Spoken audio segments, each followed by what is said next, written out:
Hi, this is Professor Fernandez, and we are going to talk about Lesson 4 in our Math 205 course. So this lesson is about vector-valued functions, and remember we had alluded to this in the previous lesson. So I'm going to give you a quick preview of what's in here. We are going to generalize what we did in the previous lesson, which was talk about lines, to develop the vector and parametric view of curves in 3D. So we're going to come to view a curve as the output of a vector of parametric functions as the parameter ranges over some interval. So we're just going to generalize the L of t notation from the previous lesson. What we get is going to be these vector valued functions. So this video is going to cover the first module where we're going to define these vector valued functions and then talk about how to visualize them. In the next video, we'll talk about the calculus of these. So limits, derivatives, and integrals.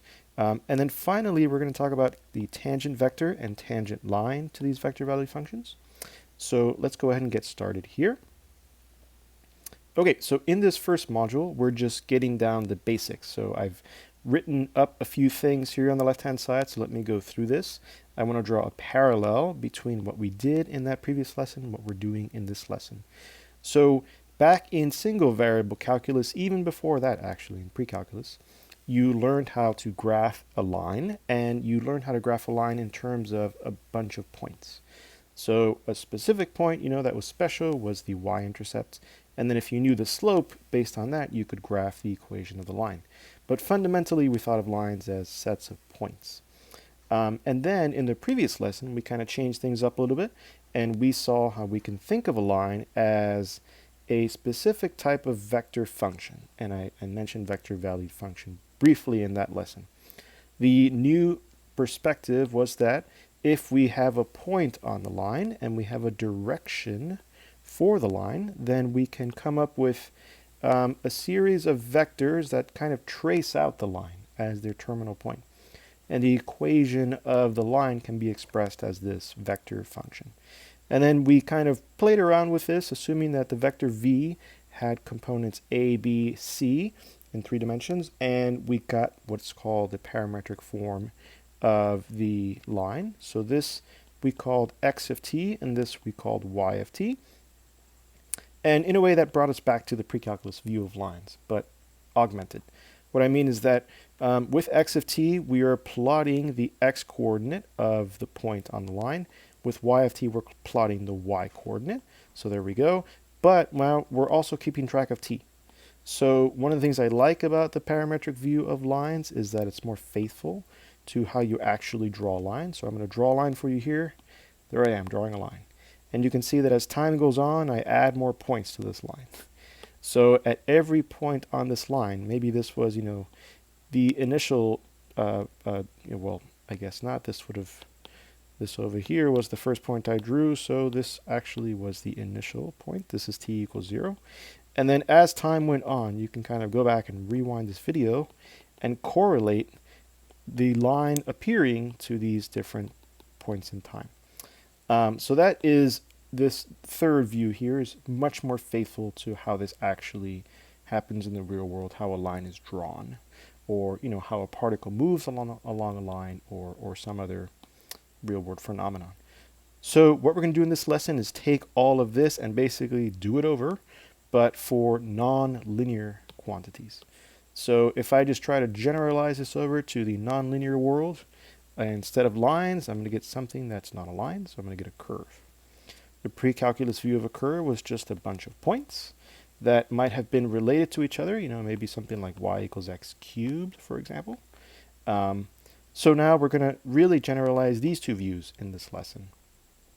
I'm going to take the third view first, because that's a little bit easier to do. So just what I did up top with y equals x cubed. If I draw a curve, there I am, and again, I could associate with each point on this curve a timestamp. That's the initial point I drew, and then maybe sometime later, and then here's another point, and then maybe this is the last point. And just like we did over here with lines, each of these x and y values is associated with a specific point in time. So I can think about the parametrization of this curve in terms of x and t and y of t, as I did before over here with lines. However, unlike what happened here, the actual x of t and y of t equations are not going to be linear because this curve is not linear. And then comes the sort of intermediate view here. So if I think of this curve and I put the x of t that emerges from this parametrization and the y of t together as components of a vector, that is going to give me this vector whose terminal point traces out the curve. And that is what we're going to call a vector-valued function. So let me go through this definition that this leads us to. So here we are. Let's see what it says. So a vector-valued function, also vector function, is a function of the form blah, where f, g, and h are real valued functions. So let me just pause there. Notice, first of all, that this is a vector. There are other vector symbols. And then here are effectively what we're going to mention in a minute are parametric equations. This is f, g, and h. For now, let me just point out that these are real valued functions. That's going to be important in a minute. Great, so that's a vector-valued function, basically a vector whose components are functions, and specifically functions of some variable t. We often think of t for time. So the domain of the vector-valued function is a set of all t values for which r of t is defined. Very quickly, suppose that r of t is, 1 over t and t, right? Then, we can't divide by 0, so t would not be in the domain of this vector-valued function. So it's in that sense that we're talking about domain. And then the range of the vector-valued function is the set of all possible output vectors.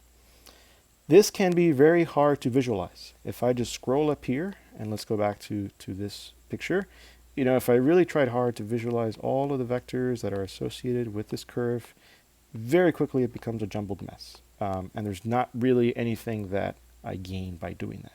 So in practice, we give the range as the space curve. And what is a space curve? Well, it is the set of points traced out by the parametric equations of the actual vector-valued function. So that's exactly what we should have done up here. So if I erase all of these vectors and I keep just the curve generated by the endpoints of all of the vectors, starting from the origin and hitting the curve, then that's what we call now the space curve. So that is a much easier thing to visualize when it comes to the range of the vector-valued function. So that's what we're going to call the range. And of course, here I've given you this definition for a vector-valued function in 3 components. But similar definition holds if you're working with a vector-valued function in 2 components. It would look like this. There would just not be a z component. Great, so then let me mention a few things here. I promised I would go back to this notion of function. So you see that word there, and you also see that word there. You might remember, for example, y equals f of x, what it means to be a function in single variable calculus. So this would definitely be a function. Graphically, it passes the vertical line test. So if you draw vertical lines, they intersect the graph of this supposed function only once. Here is an example of something that's not a function, so a circle. This fails the vertical line test in a bunch of points.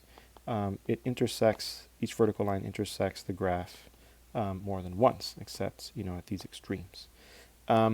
So a function means that if I choose an input, a specific t value here, then I am guaranteed that there is one and only one output, f of t.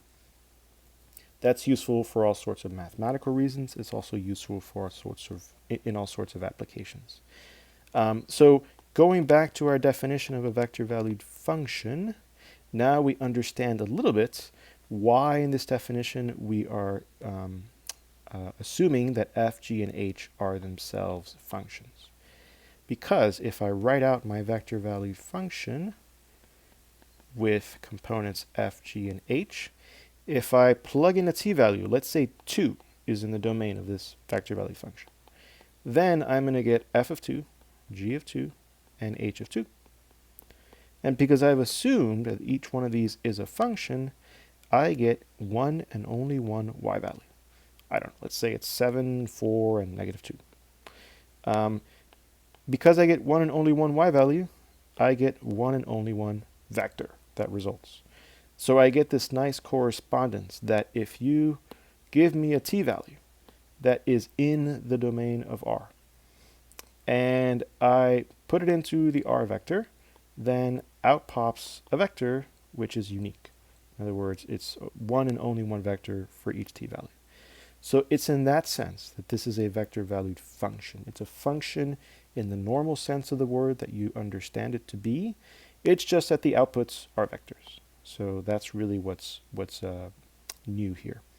So let's go through an example, and this will be a short video because this module is just intended to introduce this terminology and to sort of get comfortable with this extension of what we learned in the previous module, previous lesson. So let's talk about R of t, this vector-valued function, and t is in this interval.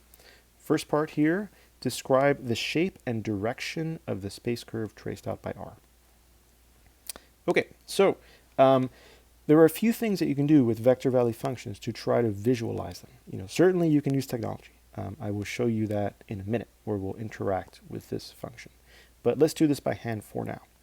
One of the easiest ways to get a sense for what the vector-valued function looks like is to write out its parametric forms and try your best to either plot points. You could do that.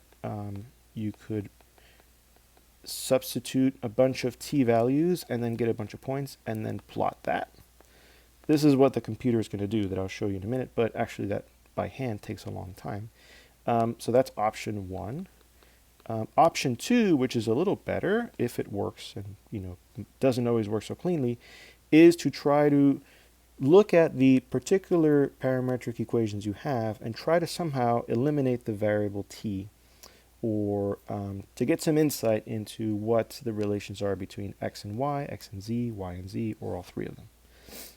We can do that in this case. So let's look at x and y. So one thing we notice is that if I square x and I add the square of y, then I get cosine squared t plus sine squared t equals 1. So actually, it doesn't matter what t is. If I just look in the xy plane, this vector-valued function is tracing out a circle as t increases or decreases. And then what is t for this one? It happens to be z. So this actually gives me a lot of information. So I'm going to start drawing my axes here. And I am going to pick at least one t value up here in my set of points. I'm going to pick t equals 0 just to figure out where I start. Because remember, for this example, t equals 0 was one of the endpoints of the domain. So if t equals 0, I have cosine of 0, that's 1. Sine of 0, that's 0. And then I have t equals 0. So I am starting at the point 1, 0, 0 right there. And then let's pick another value for t that's convenient. How about pi over 2? Well, so cosine of pi over 2 is 0. Sine of pi over 2 is 1. And then here's the same t value, so this is pi over 2. So what has happened? If I were just in the plane, I have already seen that I'm going around in a circle. But the z value increases every time I increase t. So in going from this point to this point, if you can imagine it, here is z equals pi over 2, I have gone up and tracing out a circle, where this point here is exactly at y equals 1, above y equals 1. And then you can maybe perhaps see what's going to happen. If I keep going, I'm going to go backwards behind the z-axis and then kind of loop around and then go one more time and then maybe loop around here. Okay, so at t equals 4 pi, I've gone around the circle twice. So this was my first go around the circle, and then this was my second go around the circle. So it seems like what I'm getting is a helix, which is what the shape of this vector-valued function looks like, the space curve that it generates. And then the direction. As I mentioned earlier, one of the nice things about having parametric forms for these things is you can tell the direction. Notice that as t increases, I move up. So I was drawing out this curve in this particular direction. So this isn't just a random helix in space, it is a helix that is drawn in this direction, right? As opposed to a helix that is drawn in this direction, right? That would be the same curve as you see I've tried to draw, but drawn in an opposite direction. And in vector valued functions, you can tell what the directions are by examining how the points change as you change the t-value. All right, so I will show you a picture of this in a minute, but let's finish up with this second part of the example, which will be very quick. So the questions are, what are the domain and the range of R? So for a domain, remember that's the set of all t-values that makes sense for R of t. Now, for this particular R of t, we're dealing with cosine, sine, and t. So any t-value would work. But we are told in the problem that t ranges from 0 to 4 pi. So that's our domain for this problem. And then the range, remember we had said that the range is technically the set of all output vectors. But, again, if I tried to draw those vectors, I would get into this, mess of lines. That is not useful. So the range is more like this, the space curve. So I'm just going to say range is this picture, right? The actual space curve generated by the vector valued function. Okay, so I've been promising that I'm going to show you the technology so you can see a little bit of this, and I'm going to switch over to that. So here I have plotted the space curve. So let me just turn on my pseudo cursor here so I can show you. So what have I done? Over here, I went here to the select part and I put space curve. And then I put in the details of our parametric form. I changed the interval from 0 to 4 pi, and then I clicked over here so that I could change the z-axis to give you a little bit more height here. And then now we're going to see what this looks like. First of all, I'm going to zoom out. You can see that this is indeed a helix, and you can also see that it starts at x equals 1, y equals 0, z equals 0. And then it swirls around like we saw it did, and at pi over 2, which is, roughly half of 3.14, so just a little bit over 3, over 1.5, you can see that around z equals 1.5, z equals 1.5, let's see, there we go. Right there, we are crossing the the x equals 0 plane. In other words, we are crossing the yz plane. So that is also something we had found. So if we continue rotating around here, you can see if I look at it from up top, right, there is the circular nature that we had found between x and y. In fact, I can click this over here on the lower left-hand side, restrict the view to 2D, and there you see this unit circle behavior that we had seen. So this is the view from above where we're not considering z. If I go back to 3D, there it is. And then I can turn on, this is the space curve, I can turn on the vector valued function aspect of it. I'm zoom in a little bit here so you can see it, by generating the actual, keeping track of the actual vector.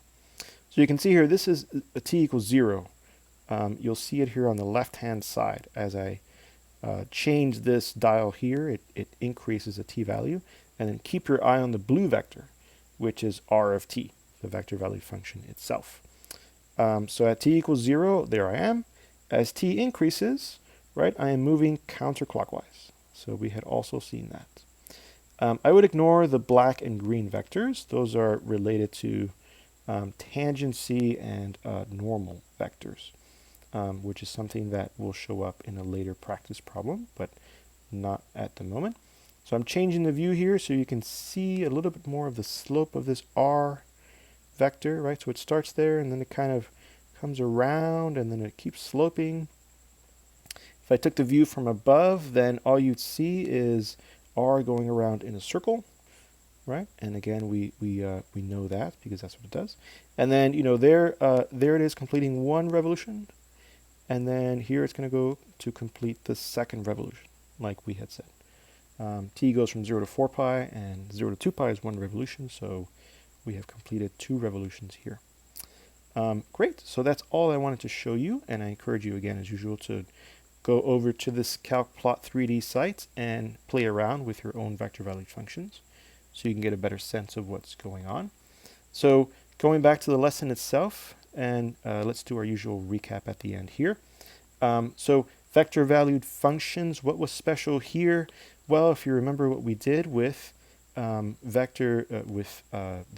vector form of a line, that was over here, we've basically now just generalized that so that the components of L of t are no longer linear functions of t, like they were up here. They are now functions of t, but they don't have to be linear. And in doing that, we have generalized from the L of t away to slightly new notation, R of t. This is a generic vector-valued function. F, G, and H have their domains, so R has its domain. And you would find this by looking at the domains of F, G, and H and trying to find the smallest common domain. And we also have a range notion, and that's the set of points that the vector-valued function's terminal points generate, and that's called a space curve. And then last thing to mention, it is a vector-valued function, so there is a direction associated with this. So whenever you plot vector-valued functions or the space curves they generate, make sure that you do at least some substituting of points, or you find a way to insert the orientation. Great, so that's it for this video, and I'll see you in the second module.